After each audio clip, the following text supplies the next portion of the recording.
I just took my mask off. We're in our room here. We're all COVID compliant, so I appreciate everybody being here for our event. It's really fantastic for ASU to be the host of this year's Arizona Board of Regents 2021 Regents Cup, which is on probably the single most important aspect of the American design, which is the freedom of our people to speak, to have voice, to have traction with what they say. We think that universities in particular should be bastions of the demonstration of the act of free speech, that universities should be places wherein free speech can be what it's supposed to be, which is a respected form of discussion, of argument, of debate, of disagreement, of all those things that were so inherent in the structure and the launching of our democracy. We've got students coming in competing teams from ASU, from NAU, from the U of A, and we're excited about the fact that they then, in debate about the topic of free speech, will be exercising their free speech in an exemplar way. All three universities in Arizona are high performers in maintaining free speech.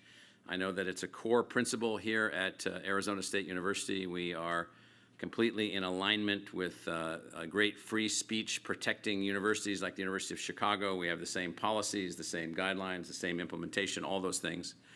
I want to thank the Arizona Board of Regents for their launching of this program, the launching of the winners of the Regents Cup, which is a fantastic piece of artwork right here. Thank you to those that were involved in all of this. And what I want to say is, it's kind of funny, you know, what people don't realize with the protection of the right of free speech is it is something on which all aspects of democracy are dependent. All aspects of science are dependent. All aspects of argument, all aspects of the way in which human knowledge is advanced requires free and open discourse. Otherwise, knowledge cannot advance. And at the moments in our history as a species when knowledge did not advance, there was no free speech. There was no ability to maintain and protect speech. So let me welcome all of you, and let me introduce Arizona Board of Regents Chair Larry Penley for his remarks. Thank you, Regent Penley. Thanks very much, President Crow. And we're just really happy that the students are participating from all three public universities. One of the things that the Board of Regents, I think, has to be very proud of, and I know pride is not something we should look for very often, but I must say we are proud of the fact that our three universities all have green fire ratings, that our three universities are committed to open and free speech. When I was a college student, which was, as you can tell from looking at me, a few years ago, I was a debater, and very much felt that the process of debate was so critical to really forming ideas and really addressing things in a way that really mattered for me and for those who were around me. I was at a university doing that. As a young man, I still recall one of the individuals who died, who passed away when I was just beginning my college career, and that was Justice Hugo Black. And the reason I recall for us today Justice Hugo Black is because Justice Black was the person on the court at that time who was most, dare I say, strident, emphatic about the importance of free speech. And I can still recall in those blurry black and white TV videos of Justice Black being asked a question about free speech. And he would reach into the pocket of his jacket, and he would pull from that jacket a copy of the Constitution. And he would always say, perhaps my memory fails me, but I believe the First Amendment says Congress shall make no law abridging the freedom of speech. And then he would place his Constitution where it always lay against his heart in his jacket. And that was Justice Hugo Black. For all the things that Justice Black may have done well or not so well, the one thing I remember that he did so very well was this emphasis on the value in our country of free speech. Tomorrow, those who gather with us will get a chance to hear Professor Whittington. And Professor Whittington's book, I urge upon you. I even brought a brief statement of Professor Whittington in his book. In calling universities, he said, First Amendment institutions. Professor Whittington went on to state, if universities are to be a space where ideas are held up to critical scrutiny and our best understanding of the truth is identified and professed, then dissenting voices must be tolerated rather than silenced, and disagreements must be resolved through the exercise of reason rather than through the exercise of force. Regent Taylor Robeson, who is seated next to me, when she joined the board, she and I talked about free speech, and I found her so very committed to making our universities bastions of free speech and critical inquiry, something that I thought was important as well. Today, we have the second of our Regent Cups beginning. And if it weren't for Regent Taylor Robeson, I'm afraid we wouldn't be doing this despite our commitment to free speech. So I laud you, Regent Taylor Robeson, for what you've done in making this a reality.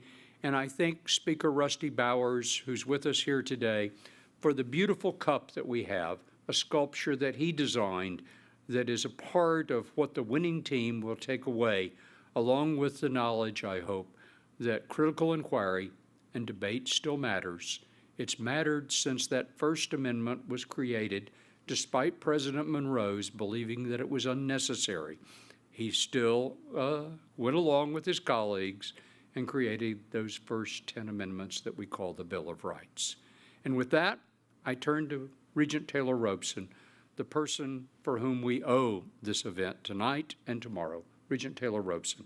Thank you, Chair Penley, and you are too kind, because we wouldn't be here without the support, without your support, the support of my colleagues on the Board of Regents, and most importantly, without the support of the staff, the Arizona Board of Regents, as well as faculty and staff of our 3 universities. And thank you, Dr. Crow, for agreeing to host the Regents Cup this year. There was a little bit of a arm wrestle for the inaugural Regents Cup, which was held at the University of Arizona. But now Arizona State University is defending the cup, so thank you for agreeing to host it this year. And to ensure that we've taken the necessary steps in this COVID era, tonight's reception is a hybrid. Obviously, we have a few people here in person, and we have many more people virtually. So I'd like to take a moment and just ask everybody that's in the room to introduce themselves so the folks at home know who's here. All of our guests also, well, first, I don't know if we're going to go around the room and let everybody introduce themselves. I'll start on this end. Hello, my name is Nikhil Dave. I am a junior here at Arizona State University and the soon-to-be voting student regent on the Arizona Board of Regents. Good afternoon. I'm Molly Green, and I'm representing the Salt River Project today. Good afternoon. Jeff Gullner. I'm CEO of Arizona Public Service. And I'm Rusty Bowers. I'm grateful to be here. Good afternoon. My name is Valielza O'Keefe, and Joshua and I were first place winners for the inaugural Regents Cup, and I'm very happy to be here. Welcome. My name is Joshua Parthe, and along with Valielza, I was a first place winner of the inaugural Regents Cup back in 2019. I'm John Arnold. I'm the Executive Director of the Board of Regents. Christine Wilkinson, Senior Vice President, Arizona State University. Thank you all. Thank you for being here. It is truly a special evening for all of us to be gathered. Every one of our guests and the folks at home should have received a box. Hopefully everybody did. If you didn't, you can call the board and complain. But there's a number of things I want to point out. ASU has generously donated some of the items, but we have a copper lapel pin for the Regents Cup. But most importantly, we have some recipes in this box. And these recipes are important because they came from Sandra O'Connor's recipe book. And you'll learn a little bit more about the importance of Sandra O'Connor to this event and what she means to me personally and to free speech and civil discourse, not only on our campuses, but in our country. So I hope you have some fun with her favorite recipes. I also would like to recognize many of our special guests, including our judges and sponsors. But first, I'd like to share with you a conversation that I had recently at the O'Connor House with Representative Art Hamilton. And you'll learn more about our relationship in the video. But he was the longest serving and youngest member of the Arizona legislature. In fact, when he was first elected, he was too young to be seated. In fact, he had to sit in the gallery of the legislature until his birthday, at which point the Maricopa County Board of Supervisors then appointed him to the legislature, and that was back in 1972, so 50 years ago. But my father and Mr. Hamilton served in the legislature beginning in 1972, so I was a young girl, and I got to witness their friendship. These are two men who agreed on absolutely nothing. But to this day, they have an enduring friendship, and it was because of their modeling of civil discourse to me as a young child that just sustained me to this day. And I can witness and validate what it means to disagree but not be disagreeable. So with that, Sarah Suggs, who couldn't be with us tonight, Sarah is the CEO of the O'Connor Institute. She welcomed us into the Justice's home, where we had an opportunity to visit and discuss civil discourse, enduring friendship, and freedom of speech. So it is my pleasure to show that conversation now.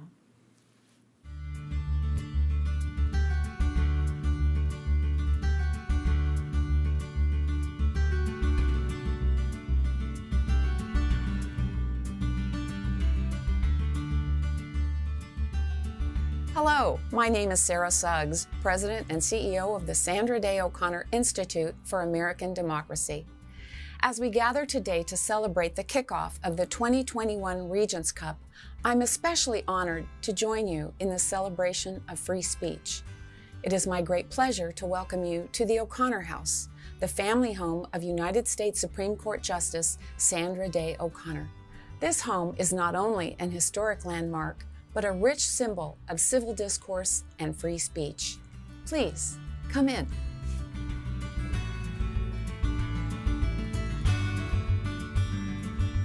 By the late 1950s, Sandra Day O'Connor and her husband John built an adobe home in Paradise Valley, Arizona. At the time, Justice O'Connor was serving as the first majority leader for the Arizona State Senate, and the first woman in the country to hold this leadership position for any state legislature. Today, the House proudly sits in Tempe's Papago Park on the Arizona Heritage Center campus, a symbol of civil discourse for all Arizonans. The O'Connor's family life is centered around this home. In the 1970s, the O'Connor's hospitality became legendary, and they often entertained with a purpose, that of inviting Arizona state and community leaders to their home to build friendships and working partnerships, even when the leaders held fiercely different points of view. Over supper, deep, direct, and respectful conversation would combine with friendship and wit to reach consensus. It is that spirit of civic engagement that inspires the mission of both the O'Connor Institute and the Regents Cup.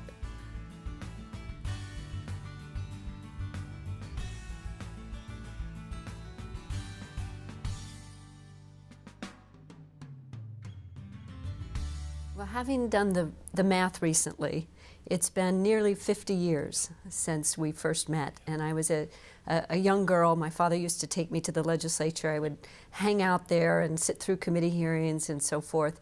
But what I remember the most was the fact my father was a conservative Republican. Yep. Art was the minority leader eventually as a Democrat. I'm not sure you and he agreed on anything but respect for one another. And so as a young child to watch that and watch how civil discourse and working together, you know, with people that you don't necessarily agree with, but that you can get along with and forge solutions to big problems. And so that had a significant impact on me and really the course of my life and how I comport myself with other people.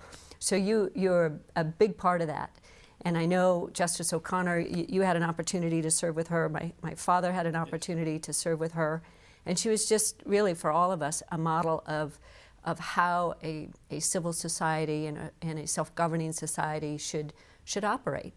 The thing that I think is most important about about Justice O'Connor is she always made us understand that it wasn't the color of the uniform you were wearing that was important. It was whether or not you shared equally in the sense that what you wanted to do was to make the state better. The justice always told me, of course, she was at that time the Senate Majority Leader, but she said, Mr. Hamilton, your greatest gift and opportunity is to be true to actually serving the people who sent you down here. And if that becomes bigger and more important to you than your ego, you'll do well. Well, her words of wisdom are truer today than ever before. You know, as we watch the inability of so many Americans to get along and to talk to one another. You know, when you can no longer use your words, what's left, right? And she often said that, you know, our democracy is one generation away from extinction, and she committed so much of her life, and the O'Connor Institute continues to commit its mission to making sure that people understand the importance of civility with one another. And so I can tell you, as I wander through life, you and your example will continue to lead me. Both the justice and folks who I grew up with and trusted talked about civility, comity, courtesy. That was the way to function in the chamber. You could yell, you could scream if you like, but what you'd end up at the end of the day was simply talking to yourself. If it wasn't so much you had the right to talk, but you wanted people to listen and to consider if there was any virtue or wisdom in what you said, what that was. And you can't really do that if you're yelling at people. It's a conversation. Even when it's hard, even when it's difficult, even when there is strong disagreement, it's still a conversation. The thing that I think Justice O'Connor taught us, and I still go by today, is that there really are no enemies down there. You have adversaries, but you don't have any enemies. And the person who is your adversary on a bill today is the one you're trying to get a vote from tomorrow. So don't go burning any bridges that you're going to go trying to trot back across tomorrow. And it was a life lesson. It continues to be a life lesson that I'm hoping more and more folks in the public arena, the public sphere today, learn. And it's why I'm so absolutely thrilled about this whole idea of having this ability through the universities to have this conversation, to allow students to learn the trick, the science of talking with great strength and commitment about what you believe, but understanding that the person with whom you may disagree, not your enemy, it's a person that otherwise you probably would like a lot and do. They just simply disagree with you on an issue. Well, very much like Justice O'Connor, President Reagan said, it's not passed down through our bloodstream. We have to teach it. We have to nurture it. And while higher education throughout the country gets, in many cases, rightfully criticized for students not being able to speak their minds or having a particular set of opinions, our universities, while not perfect, our universities in Arizona are doing far better than most of the country. And for that, I'm extremely proud. And I think we can lead the way. We can lead by example. Our students can lead by example. So I'm very excited to watch the competition this year. And as I say to everybody, may the best team win. The thing about the Regents Cup and what goes on in the Regents Cup is that it teaches things you simply can't learn without having an opportunity to engage. So you have the formality of it, which means you have to prepare. You just can't come flying by the seat of your pants. But it has the fluidity that allow you to kind of grow and hear. I watched students listen to the argument to the other side and then see them changing the things they planned to say because they found out there was something, a point that was made over there, that made some sense, or I can better that. Mm-hmm. And I think it's that kind of interchange. It's the interplay of ideas that can only happen in that kind of setting. And that's why it's so rich. It's why it's absolutely so rich. And I was struck by the winner of the Cup. She was essentially transformed during this process. She started, when she first started preparing for the competition, or what even attracted her, is her belief that you should be able to shut down speakers with whom you disagree. And yet she learned through the process that actually that's absolutely the wrong path. She said the way to solve problems and really attack big issues is through discourse and persuasion and learning the art of persuasion. So it was, for me, the highlight of the inaugural Regents Cup was the transformation of that one individual. And I know that, I'm sure, played out in many of the other competitors. And so, for them to be able to take those skills into their life and hopefully, be examples for other people gives me hope for the future. As Arizona's 3 public universities come together in celebration of free speech for the annual Regents Cup, we are proud to honor Justice O'Connor's legacy. This weekend, you will hear from students at Arizona's 3 public universities who will engage in thoughtful speaking and rigorous debate. As the future leaders of Arizona and our nation, we are eager to learn from these talented students who are championing civil discourse for the next generation. Thank you for participating in the 2021 Regents Cup and for celebrating the importance of free speech on college campuses.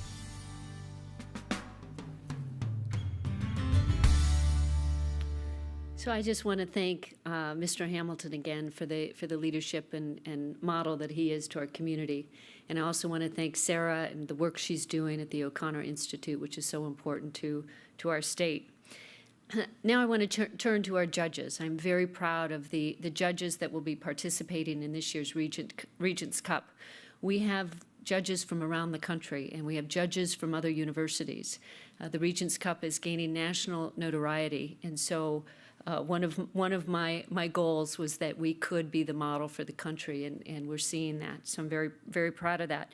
We also have judges joining us from the Arizona State Legislature. This year we have Senator Vince Leach and Representative Ben Toma. In addition, we have one of our Supreme Court justices from the Arizona Supreme Court, the Honorable Clint Bullock, as well as Judge Pam Gates from the Maricopa County Superior Court. Her husband, the Honorable Bill Gates, joins us as well. The two of them served in the inaugural Regents Cup and have been very instrumental in the development of the Regents Cup, so we're happy to have them back. Now I would like to recognize our sponsors for the competition. Our bronze sponsors include the Community Foundation for Southern Arizona, Tucson Electric Power, and Unisource. Our silver sponsors include the Arizona Community Foundation, Arizona General Contractors, W.L. Gore and Associates. Our gold sponsor is Salt River Project, and our platinum sponsor is Arizona Public Service. Thank you so much for your financial support. The business community really stepped up and provided the support that goes directly to the students in the form of scholarships. We are honored this evening to have with us Mr. Jeff Goldner, who is the President and Chief Executive Officer of Pinnacle West and its primary subsidiary, Arizona Public Service. Jeff was promoted to his current position in November of 2019 from his dual role as President of APS and Executive Vice President of Public Policy at Pinnacle West. Since joining APS in 2004, Jeff has held a number of leadership positions responsible for areas including legal, rates and regulation, government affairs, and customer service. I'm not sure there's anything else, Jeff. You've done it all. Jeff is a magna cum laude graduate of Arizona State University's Sandra Day O'Connor College of Law. He is an esteemed leader in Arizona, and I am grateful for his commitment to freedom of speech and the Regents Cup. Thank you, Jeff, for being here with us tonight. Now it's my pleasure to introduce our gold sponsor, Salt River Project. We are honored to have with us this evening Molly Green, SRP's Senior Director for Arizona Government Relations and Public Policy. She also oversees SRP's Chambers of Commerce engagements, state and local government relations. She has studied and worked in public policy for over 20 years. She's a veteran of the Arizona legislature, serving as staff. She also has incredible expertise and is known for her expertise in energy, environment, and water law. Not only is she an accomplished professional, but I am happy to call her a very close friend. Molly. Thank you, Regent Taylor Robeson. Really appreciate the kind remarks. The caliber of this program is second to none. It is quite an honor to be a part of it, quite an honor that you dedicated the time and effort and energy you did to developing this program. I just want to recognize that for the second year, Salt River Project is indeed honored to sponsor the Regents Cup competition. It is a point of pride in Arizona, and it embodies our fundamental right to freedom of expression, as described no better than Art Hamilton. It is an incredible incredible gift and one not to squander. While SRP is well known for delivering reliable and affordable power and water to over 1 million customers in the Valley, our dedication to the community for programs like this is probably close to as well known. We applaud the Regents Cup, which celebrates the historic tradition of debate and civil discourse. Benjamin Franklin wisely stated, "Freedom of speech is a principal pillar of a free government. When this support is taken away, the constitution of a free society is dissolved and tyranny is erected on its ruins." So truer words were never spoken. Free speech is a cornerstone of our democracy, and when it is practiced with respect, it is both compelling and admirable. And I look forward to the competition tomorrow. I'm sure it'll be as extraordinary as it was the first year, and may the best team take the Regents Cup. Thank you, Molly, and thank you again to all of our sponsors. So now I want to talk a little bit about the Regents Cup Trophy itself. When I was first embarking on this endeavor and making phone calls trying to raise money, when I talked to Arizona State University's foundation, the head of the foundation told me that in the bowels of the library at ASU was the original wax cast of the Territorial Cup. And so, much like the Territorial Cup is to football, the Regents Cup will be an enduring symbol of our commitment to free speech. And so I looked at that wax cast and thought, there may be nobody better to call on to create a cup in celebration of free speech than our very own Speaker of the Arizona House of Representatives, who is an accomplished artist. And so I called Speaker Bowers and said, I want to go have breakfast. I have something I want to talk to you about. And so we went through the whole vision, and he got his paper and pen out and started designing. And so I'd like to turn it over to Speaker Bowers to talk a little bit about your inspiration for this beautiful trophy. Thank you for that. And that is exactly what happened, and I'm always doodling on something, which gets me in a lot of trouble. But usually it's a caricature of somebody else on the floor, or just to lighten up the place when it's getting a little tense. The maguey, the lower formation of what you would call, and I can't remember what it is in English, but that plant that we see ornamentally used a lot. It's one of the succulents of Arizona. Sharp barbs, not a friendly plant per se, but merging it into a lily, which we find in many of our lakes, et cetera, around the state, seemed to be a theme that could kind of represent the transformation, as was mentioned earlier, of speech from difficult and unnerving and disassociating to something beautiful and uplifting.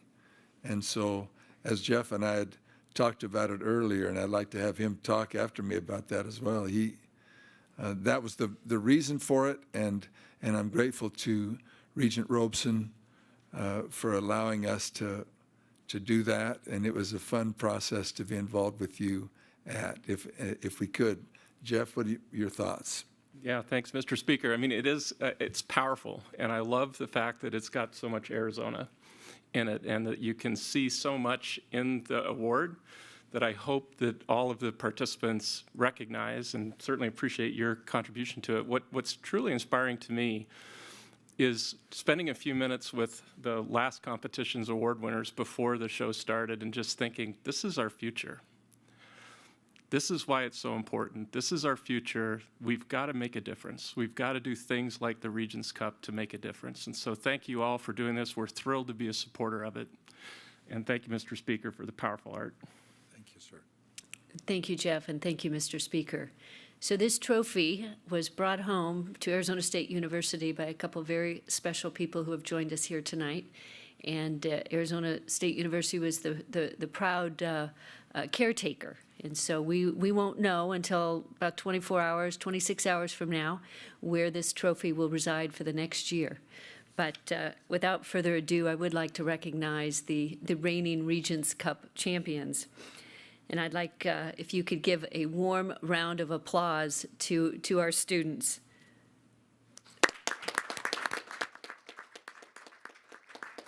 So Valeslea O'Keefe. She's a material science and engineering major. She's expected to graduate in the spring of 2022.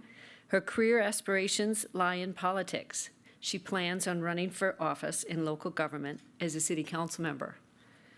Joshua Pardee is a Barrett Honors Computer Systems Engineering and Business junior, graduating with a bachelor's in spring of 2022 and a master's in spring of 2023.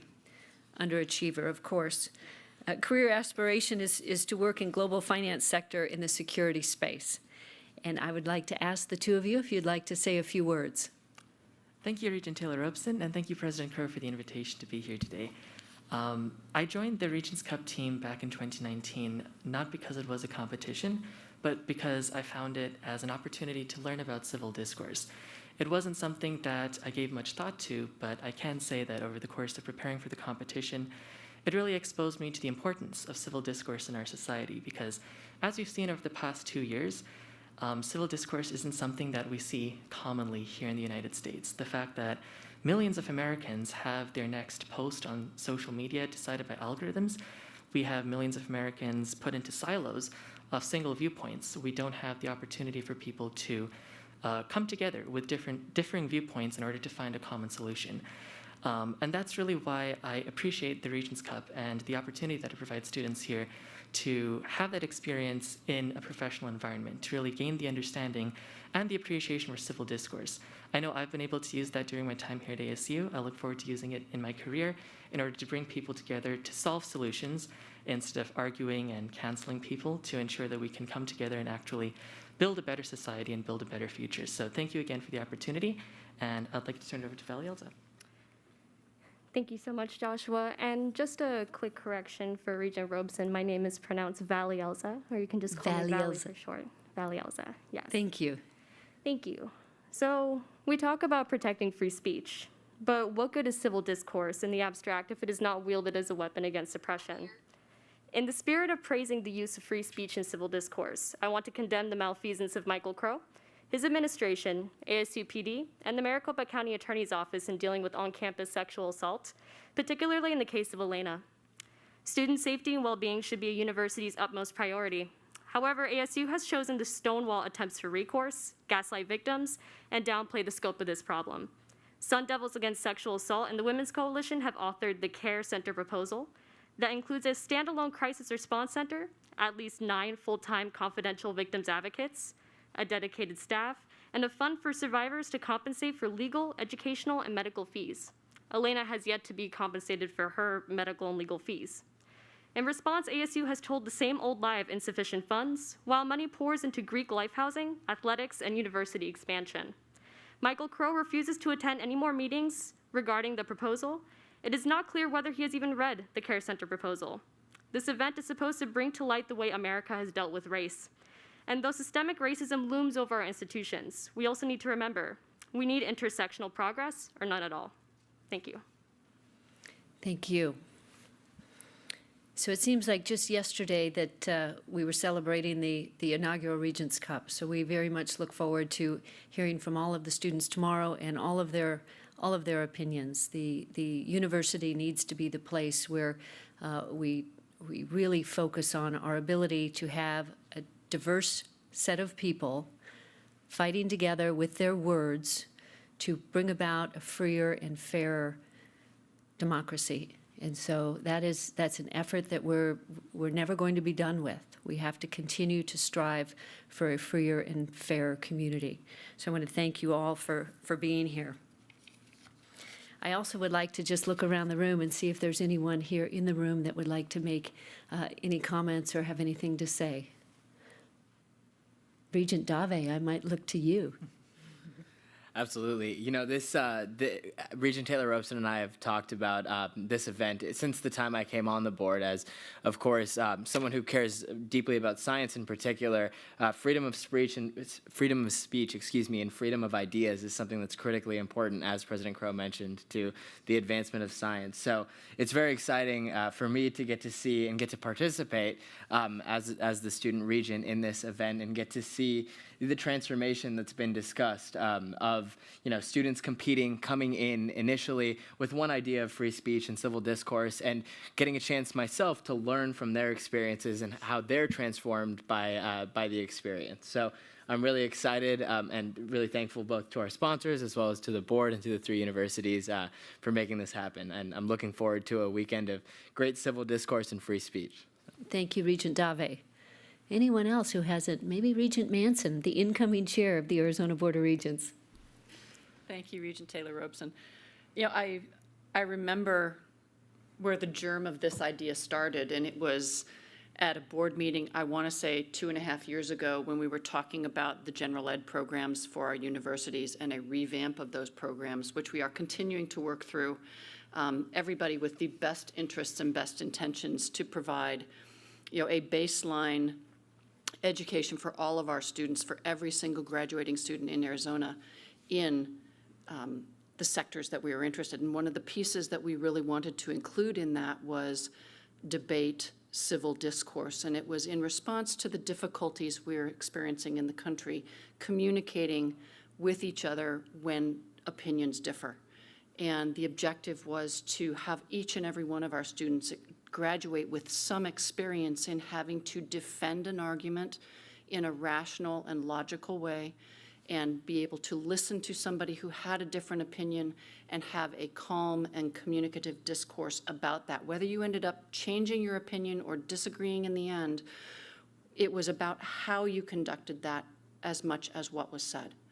And from that conversation, from that germ of the general education programs, Regent Taylor Robeson said, why don't we make this into a competition with all 3 of our universities? And that's where this began, and it has become a tremendous opportunity for us to show the talents and the skills and the free speech within our universities, and be a light and a beacon to those other organizations within the country that we can do this. It is possible, and it should be sought after.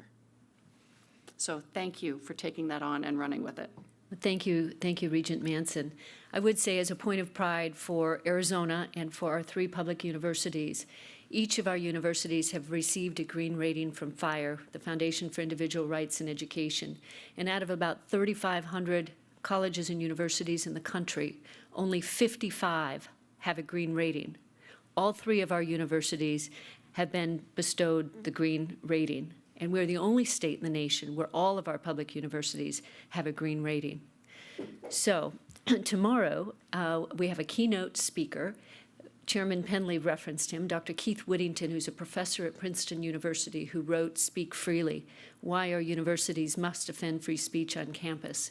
His book won the Prose Award for the best book in education, and it's currently required reading for every freshman at Princeton University. We've sent a copy of the book to all of our competitors, so I hope they had a chance to read it.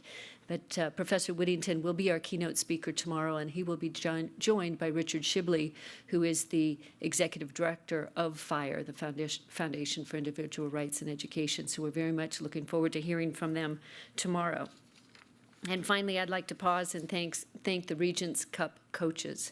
Each of the universities have dedicated faculty members and staff members who have dedicated a full semester plus at this point to preparing the students for tomorrow's competition. And what you may not realize is behind this group of outstanding students are these people who have really committed with their passion and really desire to see the students learn and learn how to be persuasive and learn how to listen and to make arguments and attempt to win their arguments in a civil manner. Anyway, we can't begin to thank the coaches enough for what they've done and their dedication. So to each of the coaches, I extend my sincere thank you for your hard work to prepare the students for tomorrow's competition.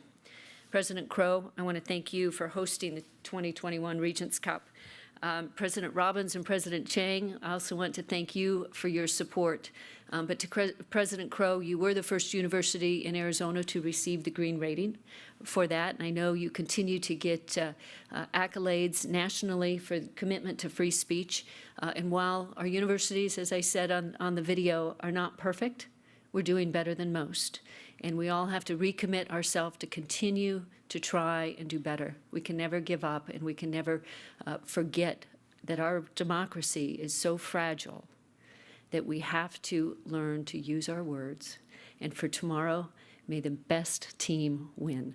Thank you all so much. President Crow, you get the final word. Well, I don't know that I have much of a final word other than to encourage all of our students to be as creative as they can be, to find ways the teams can use this as a moment, as our two students have demonstrated, to develop their expressiveness, and so that's my hopeful outcome. So. Thank you. Thank you all.